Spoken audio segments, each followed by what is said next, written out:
Hello दोस्तों, जय हिंद सभी को। तो कैसे हैं आप सब लोग। मैं उम्मीद करती हूँ कि आप लोग अच्छे होंगे और बहुत ही अच्छे से अपने एग्जाम की तैयारी में लगे होंगे।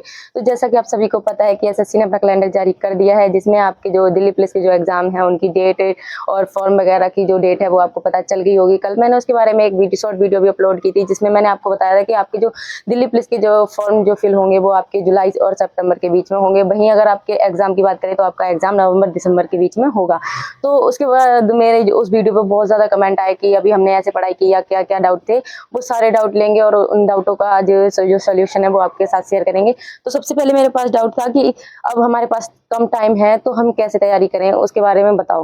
तो मुझे लगा क्यों ना मुझे आपके लिए बताना चाहिए कि अब आपके पास सच में कम टाइम है और इस कम टाइम में आपको कैसे तैयारी करनी है, क्या पढ़ना है, किस पे ज्यादा ध्यान देना है, किसको छोड़ना है। क्योंकि ऐसा है कि अभी आपका सिलेबस भी कंप्लीट नहीं हुआ होगा कुछ बच्चों का। तो सिलेबस कंप्लीट नहीं हुआ है, उनको क्या करना है, वो कैसे तैयारी करेंगे। और इस टाइम में अगर वो अब तैयारी कर रहे हैं और उनका सिलेबस कंप्लीट नहीं हुआ है तो क्या उनका सिलेक्शन हो सकता है या नहीं हो सकता है, उसके बारे में भी बात करेंगे। तो सबसे पहले मैं एक नंबर डाउट लेती हूँ, जिसमें मेरे पास सबसे पहले यही डाउट आया था कि मैम मेरे पास बहुत कम टाइम है, मेरा सिलेबस अभी तक कंप्लीट नहीं हुआ है, तो मैं दिल्ली पुलिस में सिलेक्शन ले सकती हूँ या नहीं ले सकती हूँ। तो मैं आपको बता दूं, देखो ऐसा होता है कि जब हम तैयारी करते हैं तो हमें ऐसा लगता है कि अभी तो वैकेंसी ना आई है, अब बहुत टाइम है, बहुत टाइम है, ऐसा लगता है। पर ऐसा बिल्कुल नहीं है, टाइम हमेशा ही कम रहता है। आप जब से आपके पास जब से टाइम होता है उस टाइम से अगर आप अपना पढ़ना स्टार्ट कर देते हो और अपना सिलेबस कंप्लीट कर लेते हो, उसके बाद आप रिवीजन करते हो, तो वो आपके लिए ज़्यादा अच्छा रहता है। पर फिर भी अगर आपने तैयारी थोड़ी लेट शुरू की हो या कुछ भी हो, तो अगर आपने अभी तक अपना सिलेबस कंप्लीट नहीं कर पाया तो आपको क्या करना है। अब आपको क्या करना है, अब आपको सिलेबस के पीछे नहीं पढ़ना है। अब आपको क्या करना है, जिस सब्जेक्ट से जितने टॉपिक मतलब टॉपिक वाइज जितने भी क्वेश्चन जिस चैप्टर से या जैसे भी आते हैं उसके हिसाब से अब आपको तैयारी करनी है। जैसे मान लो आपका कोई सब्जेक्ट है, उसमें आपकी किसी में से आपके जो है एक चैप्टर से 4 क्वेश्चन आते हैं और किसी एक चैप्टर से मुश्किल से एक क्वेश्चन आता है। तो आपको क्या करना है, जो एक क्वेश्चन आता है ना, उस वाले चैप्टर को अब ज्यादा उस पर फोकस नहीं करना है। आपको जिस चैप्टर से आपके 4 क्वेश्चन आ रहे हैं, 5 क्वेश्चन आ रहे हैं, उस पर आपको ज्यादा फोकस करने की जरूरत है। अब सबसे बड़ी बात ये थी कि अब सिलेबस कंप्लीट नहीं हुआ है तो अब क्या ही करेंगे।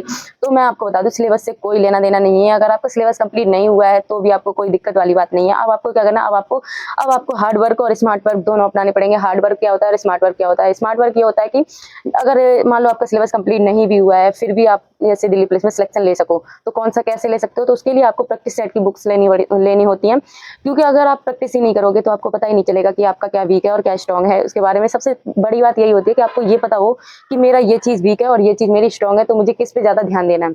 सबसे ज्यादा बड़ी बात तो ध्यान देने के ऊपर होती है। तो सबसे पहले तो मैं आपको बता दूं कि जब आप पढ़ाई करते हो तो आपको इस बात का पता होना चाहिए कि मेरा ये चीज वीक है या मेरी ये चीज स्ट्रांग है। अगर आप ये जान लेते हो तो आप एक अच्छे रास्ते पे चल रहे हो और अच्छे से अपनी पढ़ाई को आगे ले जा सकते हो। अब बात करते हैं कि अगर आपने अभी तक तैयारी नहीं की है, मतलब तैयारी तो की है, आपका सिलेबस कंप्लीट नहीं हुआ है, तो अब आपको क्या करना है। तो आपको प्रैक्टिस सेट की जो बुक्स मैंने बता रखी हैं, कल मैंने जो शॉर्ट वीडियो अपलोड की थी उसमें आप देख लीजिएगा। उसमें मैंने आपको सारी प्रैक्टिस सेट की बुक्स बता रखी हैं। अगर आपने अभी तक सिलेबस आपका कंप्लीट नहीं हुआ है तो आप उनसे एक बार प्रैक्टिस कीजिए। प्रैक्टिस करने के बाद आपको पता चलेगा कि आपका क्या वीक है और क्या स्ट्रांग है। मैंने एक शॉर्ट वीडियो अपलोड की थी जिसमें मैंने पूरी आपको जो प्रैक्टिस सेट की जो आपकी बुक्स हैं, जो भी आपको यूज करनी है, उसके बारे में बता रखा है। आपको क्या किसके अगर आप किसकी तैयारी कर रहे हो तो आपको कौन सी प्रैक्टिस सेट की बुक लेनी है और किससे तैयारी करनी है। इससे क्या फायदा है, इससे ये फायदा है कि इससे आपको पता चल जाएगा कि आपका ये सब्जेक्ट वीक है या ये चीज स्ट्रांग है। अब आपको क्या करना है, हार्ड वर्क और स्मार्ट वर्क कैसे अपनाना है। देखो, जो चीज आपकी वीक है उस पर तो आपको हार्ड वर्क करना है और जो चीज आपकी स्ट्रांग है उस पर आपको स्मार्ट वर्क करना है। जैसे मैं आपको बताऊं, जैसे मेरा कोई चैप्टर है जो मुझे बिल्कुल नहीं आता है, तो वो मेरा वीक सब्जेक्ट है, तो मैं क्या करूंगी, उस पर हार्ड वर्क करूंगी, उस पर थोड़ी ज्यादा टाइम दूंगी, उसको ज्यादा अच्छे से करूंगी। उसके बाद बात करते हैं कि स्मार्ट वर्क क्या है। जैसे मेरा कोई चीज स्ट्रांग है, किसी भी सब्जेक्ट का कोई भी चैप्टर वगैरह कुछ भी स्ट्रांग है, तो मैं उसको बार बार नहीं पढ़ूंगी, मैं सिर्फ उसका रिवीजन करूंगी। इंपोर्टेंट जो भी फैक्ट है उसके, उनको बार बार देखूंगी बस, और उससे ज्यादा उसको डीपली पढ़ने की कोई जरूरत नहीं पड़ेगी मुझे। उसके बाद बात करते हैं 2 नंबर डाउट की। 2 नंबर डाउट है कि क्या मॉक टेस्ट अभी से लगाने चाहिए या नहीं लगाने चाहिए। तो ये सबसे बड़ा डाउट आ रहा था कि मॉक टेस्ट के बारे में भी बता दीजिए। तो मॉक टेस्ट के बारे में मैं आपको बताऊं कि मॉक टेस्ट तो आपको जब से आपने तैयारी की है तब से ही लगानी चाहिए, क्योंकि मॉक टेस्ट का सिलेबस से कुछ भी लेना देना नहीं है। क्योंकि अगर आप मॉक टेस्ट लगाते हो तो आपका जो है टाइम मैनेजमेंट होता है। ऐसा क्या होता है कि जब आप पढ़ लेते हो अपनी, मतलब जो भी आपने प्रैक्टिस वगैरह की है, उसको आपको पेपर जब आप देने जाते हो तो क्या होता है कि आपको हाथ ऐसे कपते हैं और दिल की धड़कन तेज होती है, और जिससे आपको समझ में नहीं आता कि हम कितना टाइम किस पे यूज कर रहे हैं। तो उसको बता रहा था कि मैम मॉक टेस्ट अभी से स्टार्ट करने चाहिए या नहीं करने चाहिए, क्या मॉक टेस्ट लगाने चाहिए, सिलेबस कंप्लीट हुआ है या नहीं हुआ है उसके बारे में।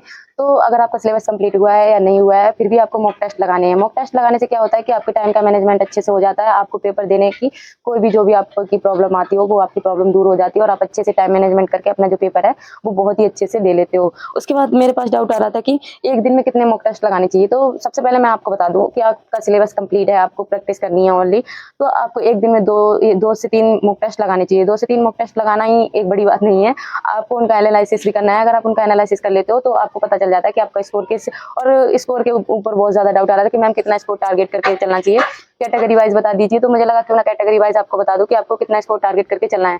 अगर आप यूआर कैटेगरी यानी जनरल कैटेगरी से बिलोंग करते हो तो आपको जो है 85 प्लस आपको स्कोर जो है आपको टारगेट करना है बॉयज़ के लिए, और गर्ल्स के लिए आपको जो है आप 75 अगर स्कोर टारगेट करके चलते हो तो आपके लिए बेस्ट रहेगा। और वहीं अगर हम बात करते हैं ओबीसी की, तो अगर आप ओबीसी में आते हो और बॉयज़ हो तो आपको जो टारगेट करना है वो 75 को आपको टारगेट करके चलना है। साथ ही अगर आप एससी या एसटी कैटेगरी से हो तो आपको 70 प्लस जो है आपका स्कोर टारगेट करके चलना है मॉक टेस्ट में। वहीं अगर हम बात करते हैं गर्ल्स की, तो गर्ल्स में अगर आप ओबीसी से हो तो आपको 70 प्लस टारगेट करके चलना है, और अगर आप एससी या एसटी कैटेगरी से हो तो आपको 65 जो है 65 प्लस आपको स्कोर जो है टारगेट करके अपने जो मॉक टेस्ट है उसमें आपको चलना है।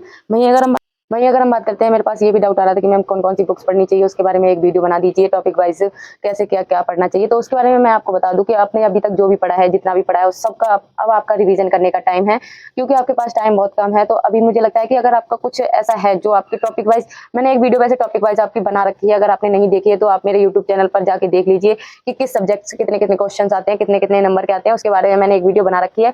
फिर भी अगर आपका कुछ और भी डाउट रहता है तो मैं एक वीडियो अभी मुझे कभी टाइम मिलेगा तो मैं टॉपिक वाइज एक वीडियो जरूर बनाऊंगी, उसमें मैं आपको बताऊंगी कि आपको किस सब्जेक्ट्स के कितने कितने क्वेश्चंस आते हैं और किस हिसाब से आपको उसको पढ़ना है। उसके बाद मेरे पास ये डाउट आ रहा था कि कौन कौन सी बुक्स जीएस, मतलब मेरी बहुत ज्यादा कमजोर है तो मुझे कौन कौन सी बुक्स पे ज्यादा फोकस करना चाहिए।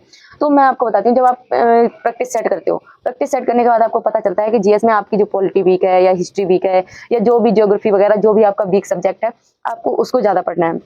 अगर आप उसको स्ट्रॉन्ग करना चाहते हो तो आपको प्रैक्टिस सेट लगाने बहुत ज़्यादा जरूरी है, क्योंकि प्रैक्टिस सेट ही है जो आपको बताते हैं कि आपका ये वीक है और ये स्ट्रॉन्ग है उसके बारे में। तो आपको क्या करना है, सबसे पहले तो प्रैक्टिस सेट लगाने स्टार्ट करने हैं। प्रैक्टिस सेट के लिए मैंने जो बुक्स आपको बता रखी है शॉर्ट वीडियो में, वो आपको ले लेनी है और उनसे अपनी अपनी जो है प्रैक्टिस करनी है। उसके बाद मेरे पास एक डाउट आ रहा था कि प्रैक्टिस सेट बुक अभी से करनी स्टार्ट करें या मतलब थोड़े दिन बाद या जब फॉर्म फिल करें उसके बाद। तो मैं आपको बता दूं, अगर आपका सिलेबस कंप्लीट हो चुका है, आपकी तैयारी बिल्कुल कंप्लीट है, तो आपको प्रैक्टिस सेट ही लगाने हैं। अब आपको कुछ और नहीं करना है, अब आपको अपने आपने जो भी पढ़ा है उसका रिवीजन और प्रैक्टिस सेट और मॉक टेस्ट, इतना अगर आप करते हो तो आपका सिलेक्शन होने के बहुत ज्यादा चांस हो जाते हैं। वहीं अगर आपका अभी तक सिलेबस कंप्लीट नहीं हुआ है तो आपको क्या करना है, आप प्रैक्टिस सेट लगा रहे हो तो आपको क्या करना है, प्रैक्टिस सेट अब भी लगाने। प्रैक्टिस सेट लगाने से आपका क्या होता है, आपको स्ट्रॉन्ग और वीक का पता चलता है।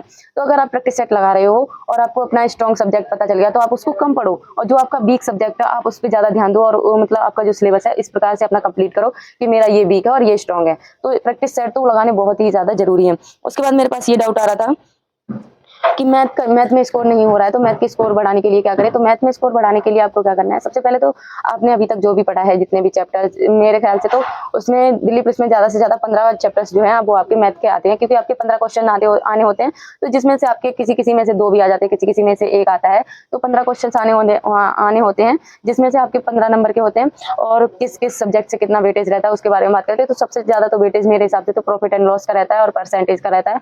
उसके बाद आपका बात करें तो एक दो दो दो दो सब हर सब्जेक्ट से एक क्वेश्चन आता है। तो सबसे पहले तो आपको अपना जो जिससे ज्यादा क्वेश्चन आ रहे हैं उस सब्जेक्ट को, मतलब मैथ में ज्यादा स्ट्रॉन्ग करने के लिए आपको उसकी आप यूट्यूब पे किसी की भी क्लास से हेल्प ले सकते हो, जिसकी भी आपको समझ में आ जाए मैथ। उससे आप एक बार अपने उस चैप्टर को यूट्यूब पे डालिए और उसकी वीडियो देखिए और उसको अच्छे से समझ लीजिए। उसके बाद आपको क्या करना, आपको कोई सी भी आप बुक ले लो, कोई सी भी ले लो, मैथ की होनी चाहिए, और उस सब्जेक्ट को जो भी आपने यूट्यूब से पढ़ा है उसको आप उस बुक में अप्लाई करके उससे सॉल्व करो, तो आपका जो है मैथ स्ट्रॉन्ग हो जाएगा। और मेरे पास डाउट आ रहा था कि मैथ, रीजनिंग और कंप्यूटर के लिए भी क्या करें। तो कंप्यूटर के लिए तो मैंने आपको बता रखा था कि आपको आरडब्ल्यू के जो शिवम गुप्ता सर हैं, उनकी जो प्लेलिस्ट पड़ी रहती है परिणाम बैच के नाम से, अगर आप उससे ही कर लेते हो तो कंप्यूटर तो आपका वहीं से स्ट्रॉन्ग हो जाता है, क्योंकि कंप्यूटर का तो क्लियर रहता है कि उतना ही आता है वो। तो अगर आप वहां से कर लेते हो तो आपका कंप्यूटर बहुत ज्यादा स्ट्रॉन्ग हो जाता है। और आपके 10 नंबर का कंप्यूटर है, तो अगर आप बुक से नहीं भी करते हो तो आप प्रैक्टिस सेट की एक बुक ले लो और बस उनकी क्लास ले लो, और आपको अच्छे से पता चल जाता है क्या क्वेश्चन आने हैं और क्या नहीं आने हैं। और मेरे पास डाउट आ रहा था कि मॉक टेस्ट में स्कोर नहीं बढ़ रहा है तो क्या करें। तो मॉक टेस्ट में स्कोर बढ़ाने के लिए सबसे ज़्यादा ज़रूरी है एनालिसिस। अगर आप एनालिसिस कर लेते हो तो आपका मॉक टेस्ट में स्कोर बहुत ही अच्छे से बढ़ जाता है और आपको आपकी जो पढ़ाई है वो अच्छे वे पर चलने लगती है। अगर आप मॉक टेस्ट का एनालिसिस कर लेते हो तो काफ़ी ज़्यादा आपको हेल्प मिलती है। और अगर आपका और कोई भी डाउट बचा हो तो पूछिएगा ज़रूर। बाकी मिलते हैं नेक्स्ट वीडियो में, तब तक के लिए थैंक यू।